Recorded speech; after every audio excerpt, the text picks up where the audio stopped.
Me and my nigga Noah or Nino Flamenco. He's a guitarist, R&B artist. He has his own band. He's a very accomplished artist here in Montreal, and he's a really good. I could say really one of my best friends.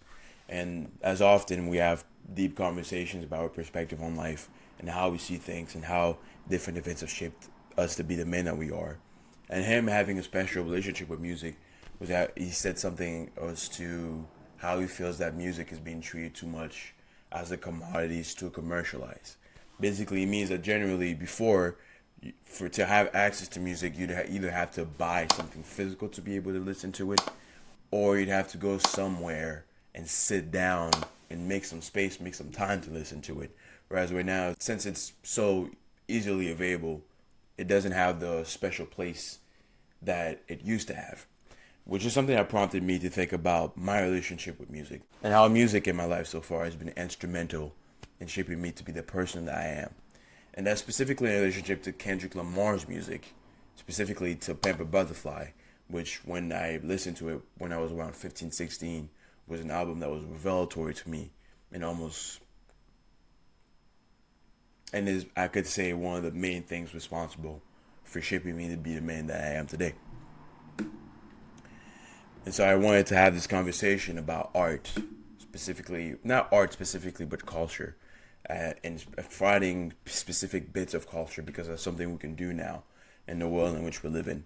You can find your specific things, the things that gravitate, that speak to you specifically, and what that means for self discovery as a means to find out more about who you are and be able to define yourself a little more.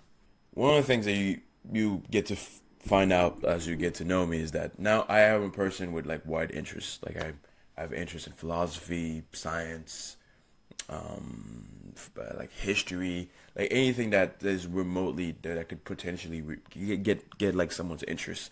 I probably have I probably have read or would want to read at some point in time.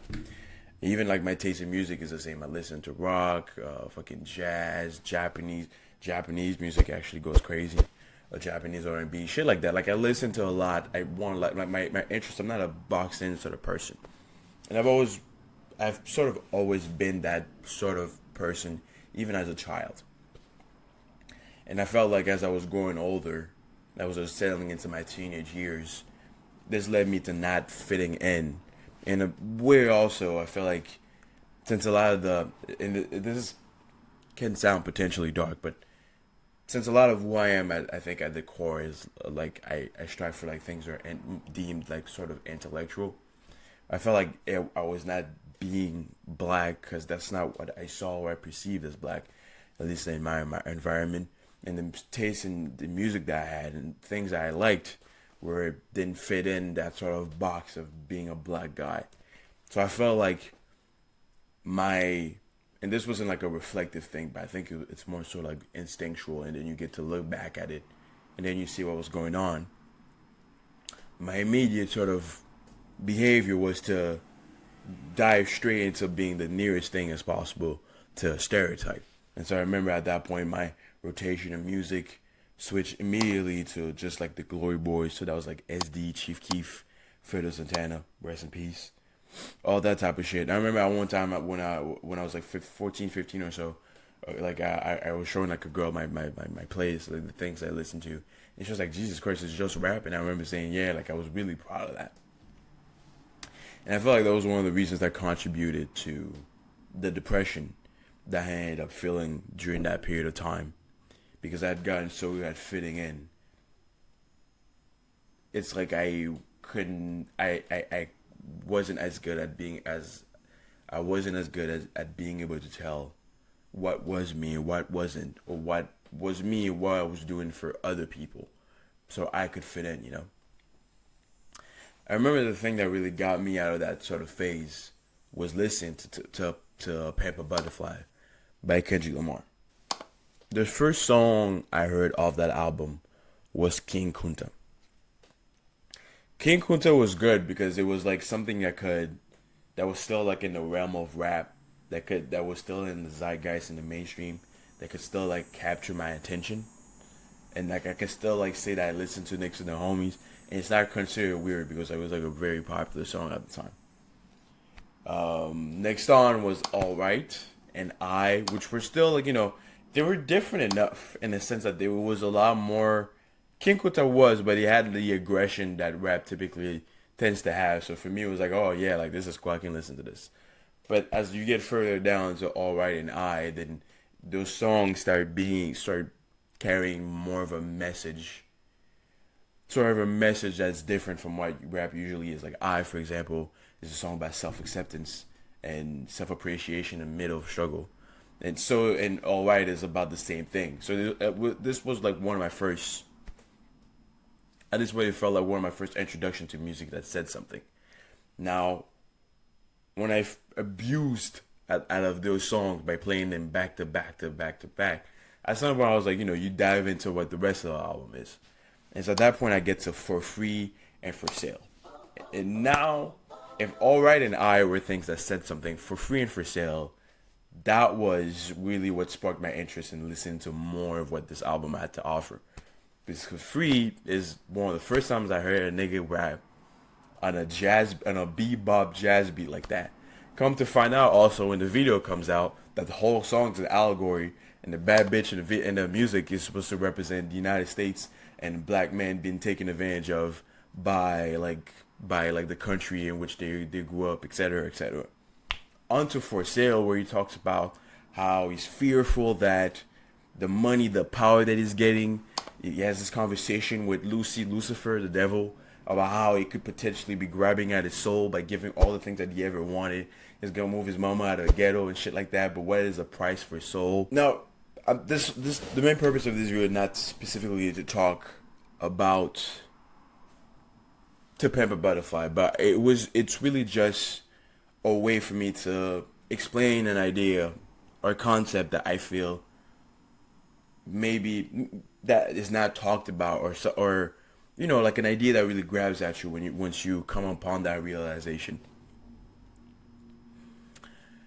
Basically, that there is something really powerful in finding pieces of art, finding pieces of culture that you really gravitate with. Like, it's like adoring yourself.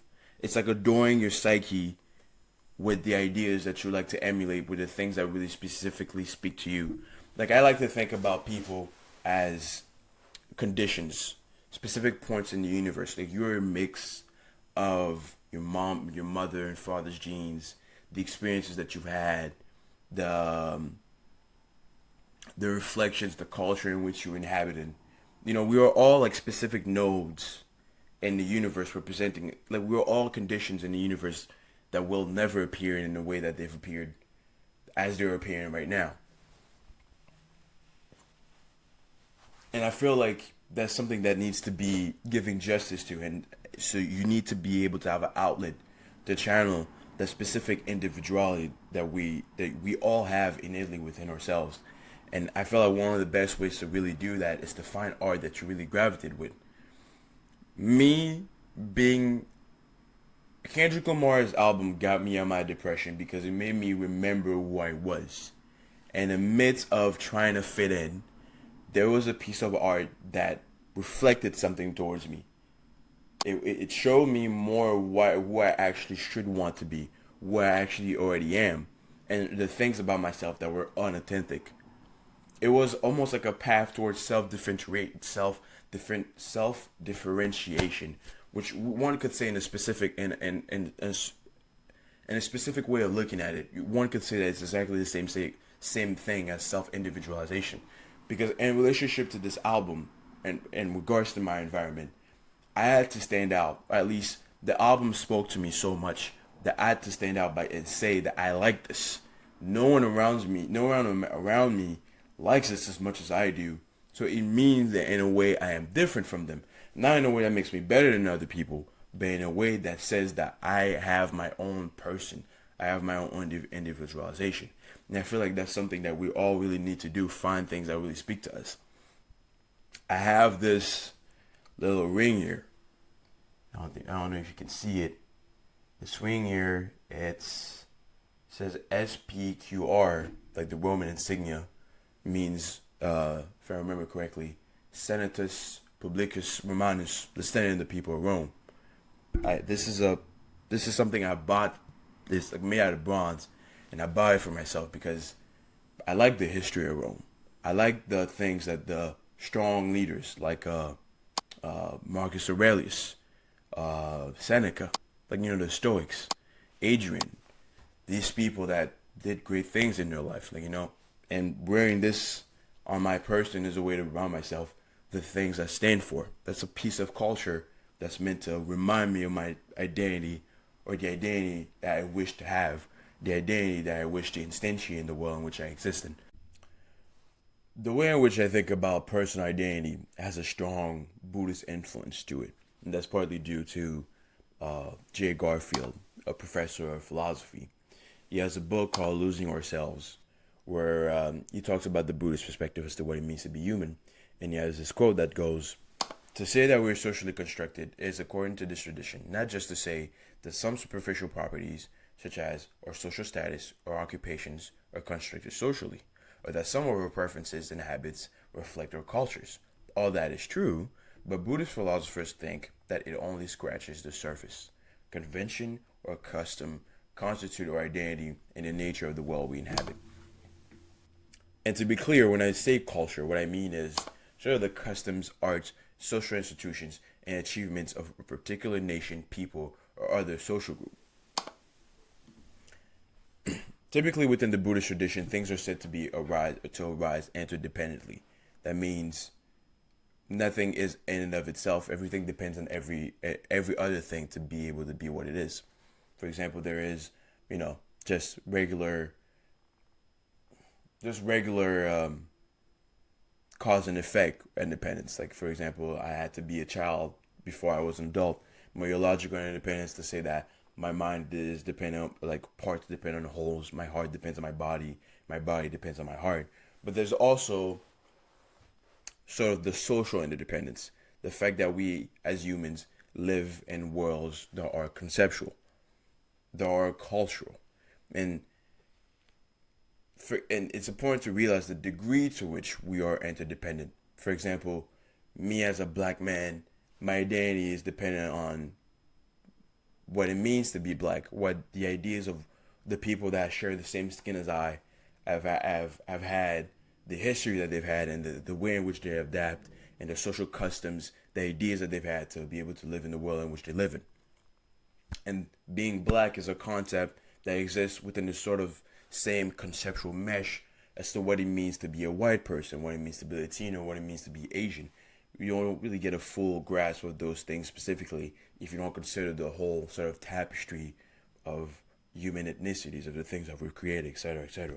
There's also, at the very least, when it comes to me, there's also the added on concept as to what it means to be a man in the world in which the roles that men in the Western society tend to occupy, and that's also codependent again on what it means to be a woman, etc., etc. And so to realize the way in which we're so deeply enmeshed in social concepts and social meshes has made me a person that's very wary as to the culture, the concepts, the content that I consume in a way in which that affect me. So much so that I even have a name for the set of things, music, pieces of art, influencers, or even books, whose content I ingest. And the name I have for it is a culture garden. It's also a way to make a clear delineation towards the things that I certainly don't want to ingest. Like, for example, if I'm going through a tough breakup, one of the things I want to make sure I don't do is I don't go on social media, because I feel that social media tends to give men going through a tough time or that feel destroyed by women, it tends to feed them horrible content. I also feel like it gives women like also the same thing. They're good, horrible content that bashes men, etc., etc.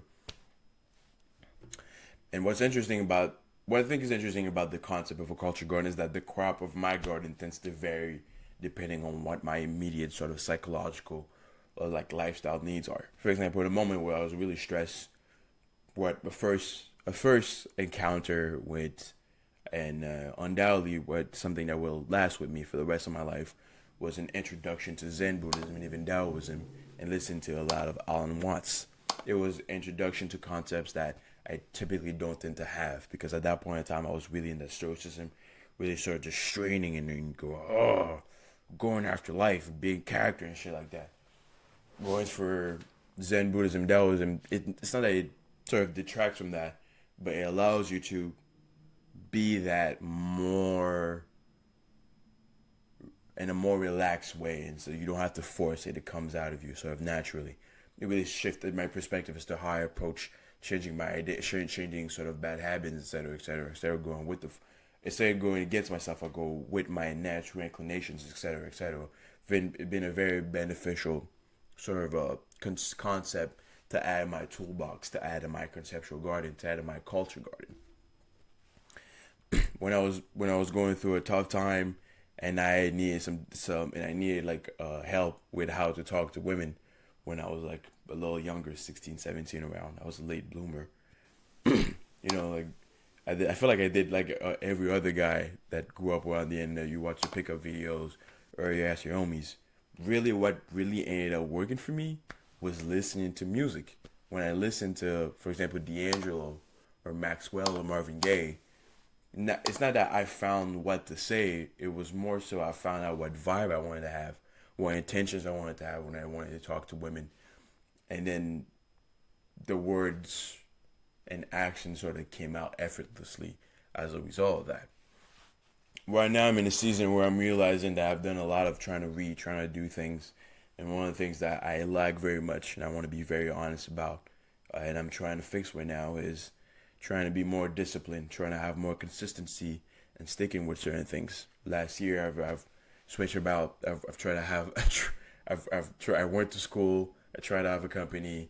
I have done a bunch of things so far, but I feel like what I need to do is really stick with a specific thing. So right now, my content really where I'm a guy in rotation right now is Alex Ramosi, because this is a person with character that has that I feel has the answer towards a lot of the questions I'm asking myself as to what I should be, what habits I should want to emulate. And this is a sort of intentionality I think is very necessary to have, specifically in the context in which we live in, where at least think about it. Before, most people would have around a culture garden that was very similar. You'd go around, you'd grow up around with the same people with the same ideas, and you die pretty much with the same ideas.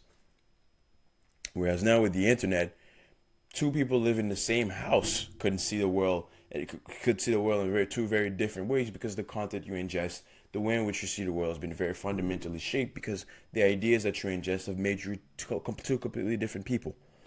And I think that's the sort of intentionality that really makes a difference as to a person that lives like like the examine like the good life. And I think like like the culture that you ingest, the ideas, the music, these are things that your brain takes in, and those are the things that your thoughts will be made out of. And ultimately, those are the things that you will act on. And like the what is this? There's the quote of like your character. You are the sum of the things that you do. Well, ultimately, that's what your character will be. The things that you've done. So, starting to have like that very Taoist, very Zen Buddhist idea of starting from the what's the easiest thing I can do to get the maximum result? What's the way to go with it instead of going against it? So base the very easiest thing to do is go towards ideas that gravitate towards you and that are positive and have a positive influence in your life. Build yourself a culture garden that makes you a person that you wish to be. And then from then on, it will be a lot easier to have the thoughts, the actions, and the character of the person that you wish to be. Now, I've gone all over the place, but I hope that this was something that has been useful to anyone that might be potentially watching this. I hope to make a lot more of these videos and get a lot better at it. And so I hope that whoever watches this keeps on watching. Thank you.